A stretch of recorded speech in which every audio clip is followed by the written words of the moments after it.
In the spring of 1940, a Japanese naval officer sat alone in his cabin aboard the flagship Nagato, contemplating an audacious plan that would seal his nation's fate. Admiral Isoroku Yamamoto had conceived the idea himself. No one had ordered him to plan an attack on the United States Pacific Fleet at Pearl Harbor. The idea came from his own strategic mind, born of his understanding that if war with America came, Japan's only chance lay in a devastating first strike.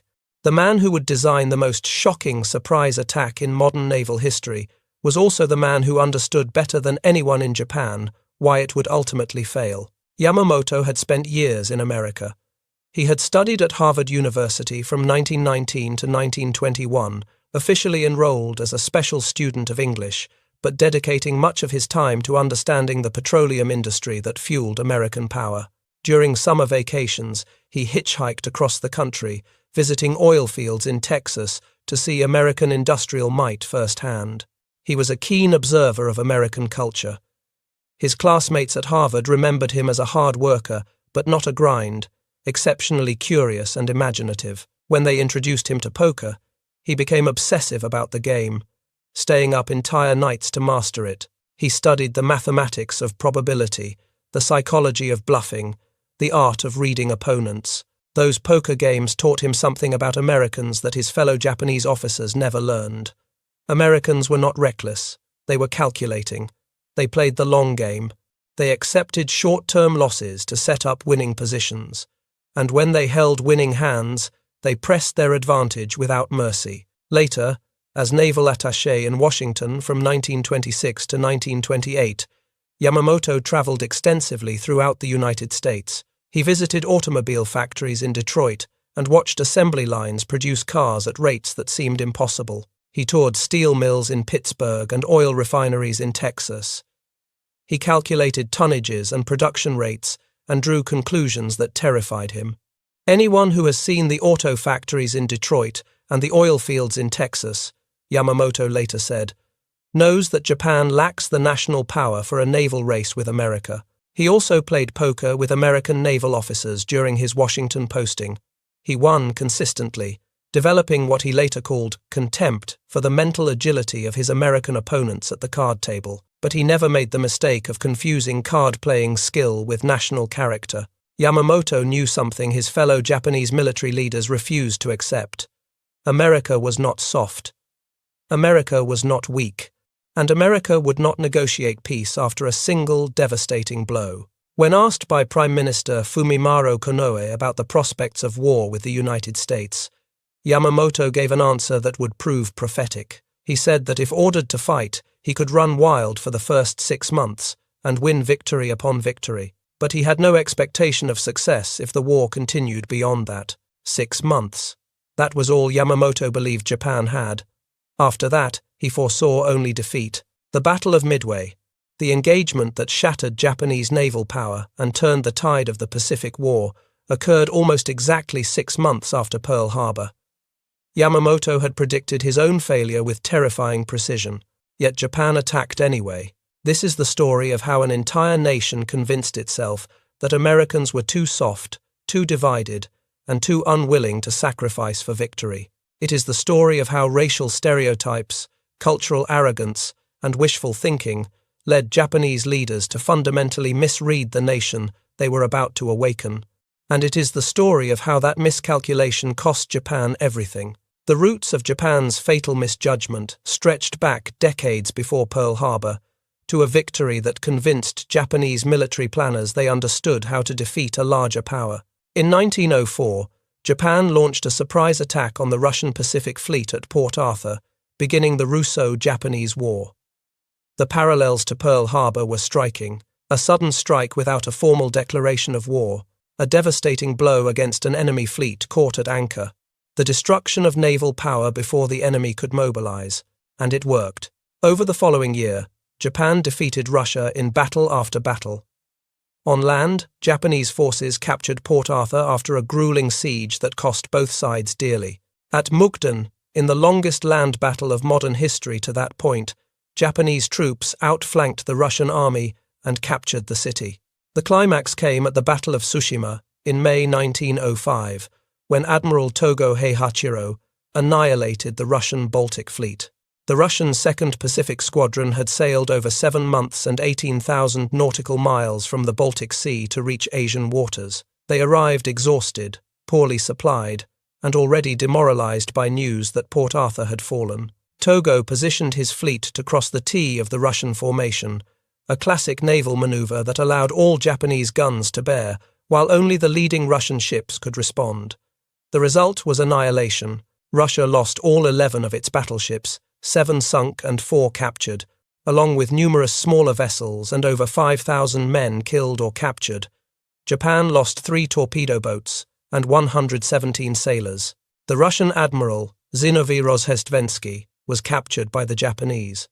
The victorious Admiral Togo visited him in hospital wearing civilian clothes and offered words of comfort. Defeat, Togo said, was a common fate of soldiers. There was nothing to be ashamed of. The important thing was whether they had performed their duty. This moment of chivalry obscured a harder truth. Japan had won not because of superior courage or spiritual strength, but because of superior positioning, better intelligence, and an enemy weakened by a 7-month voyage. It was the most decisive naval victory since Trafalgar. More importantly, it was the first time in modern history that a non-Western nation had defeated a major European power in war. The Treaty of Portsmouth, mediated by President Theodore Roosevelt, ended the conflict. Japan gained control of Korea, the Liaodong Peninsula, and the southern half of Sakhalin Island. Russia, humiliated and racked by internal revolution, accepted terms. Japanese military planners drew a lesson from this victory that would haunt them for decades. They concluded that a surprise attack against enemy naval forces, followed by rapid military success, could force a larger power to negotiate, rather than fight, a prolonged war. The lesson was wrong. Russia had been weakened by internal unrest, stretched thin across 2 continents, and fighting 12,000 miles from its industrial heartland. Japan's victory owed as much to Russian weakness as Japanese strength, but the Japanese remembered only the triumph. Tsushima became the template for dealing with superior enemies. Strike first, strike hard, and the enemy will negotiate. They would try the same strategy against America. It would not work. Japan's miscalculation about American willpower grew from something deeper than strategic analysis. It grew from contempt. Throughout the 1930s, Japanese military leaders watched the Western democracies with disdain. They saw weakness everywhere. Italy invaded Ethiopia. Germany remilitarized the Rhineland and absorbed Austria. Japan itself invaded Manchuria in 1931 and launched a full-scale war against China in 1937. The Western powers protested. They condemned. They imposed ineffective sanctions, but they did not fight. Japanese leaders concluded that democracies lacked the stomach for war. They believed that nations which valued individual rights and personal comfort could not match the sacrificial spirit of Japan, where duty to the emperor transcended all personal concerns. The Japanese military was convinced of the willingness of its own people to make any sacrifice for their nation. They were equally contemptuous of what they saw as the softness of American and European democracies, where loyalty and patriotism were tempered by concern for individual rights and well-being. This contempt was reinforced by racial thinking that pervaded Japanese military culture. Many Japanese officers believed that Americans were fundamentally inferior warriors, too attached to luxury and comfort to endure the hardships of prolonged conflict. They pointed to America's isolationist politics, its divided public opinion about involvement in foreign wars, and its apparent reluctance to fight as evidence of national weakness. One Japanese military assessment from 1941 concluded that the American people loved luxury, that their culture was shallow and meaningless, and that they lacked the spiritual strength for sustained warfare. It was a catastrophic misreading of American character. Yamamoto, who had actually lived among Americans, tried to correct this delusion. He gave a speech in which he warned that most people thought Americans loved luxury and were weak, but this was a mistake. The Americans, he said, would respond to attack with determination and fury. Nobody listened. There was one more calculation that Japanese leaders made before Pearl Harbor. They believed that even if America fought back, its industrial capacity would take years to mobilize. Japan would have time to consolidate its conquests, establish a defensive perimeter across the Pacific, and force America to accept a negotiated settlement rather than fight a long war to reclaim distant islands. This, too, was wrong. Japan's military planners knew, in the abstract, that America possessed enormous industrial potential. Internal Imperial Navy studies conducted in 1941 showed exactly the trends in American shipbuilding that would eventually overwhelm Japan. They understood the numbers, but they convinced themselves that democracy made this potential irrelevant. They believed that American workers would not accept the sacrifices of wartime production, that labor disputes would paralyze factories, that a divided Congress would obstruct mobilization, and that the American public would demand peace rather than endure years of rationing and casualties. They were gambling that Americans would choose comfort over victory. In 1939, American aircraft production for the military was less than 3,000 planes annually. Adolf Hitler was told by his advisors that President Roosevelt's calls for 50,000 aircraft per year were propaganda, impossible to achieve. By 1944, American factories were producing nearly 100,000 aircraft per year. The United States built more planes in 1944 alone than Japan produced during the entire war. Japanese planners had correctly identified American industrial potential.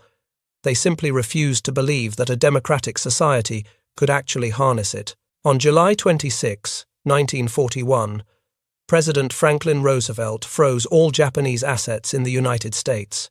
Britain and the Dutch East Indies followed suit within days. The immediate trigger was Japan's occupation of French Indochina on July 24.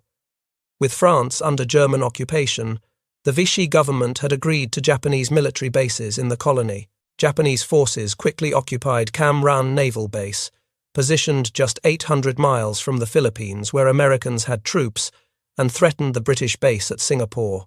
Roosevelt's response was swift and severe. The asset freeze did not merely restrict trade, it effectively ended all commercial relations between Japan and the United States. Japanese bank accounts were frozen. Japanese ships in American ports could not load cargo. Contracts were voided. Trade that had flowed for decades stopped overnight. Britain and the Dutch East Indies followed the American lead. The combined effect was catastrophic for Japan. The nation lost access to 3/4 of its overseas trade and 88% of its imported oil. The numbers were stark. Japan imported most of its oil from the United States. Without American oil, Japan's reserves could sustain normal operations for perhaps 3 years. Under wartime conditions, with ships and aircraft consuming fuel at accelerated rates, that estimate dropped to 18 months or less. The Japanese Navy informed Emperor Hirohito that oil reserves would be exhausted within 2 years if new sources were not found. Army planners calculated that their mechanized divisions would be immobilized even sooner. Japan's military planners confronted a terrible choice. They could accept American demands to withdraw from China and abandon their imperial ambitions, or they could go to war to seize the oil fields of the Dutch East Indies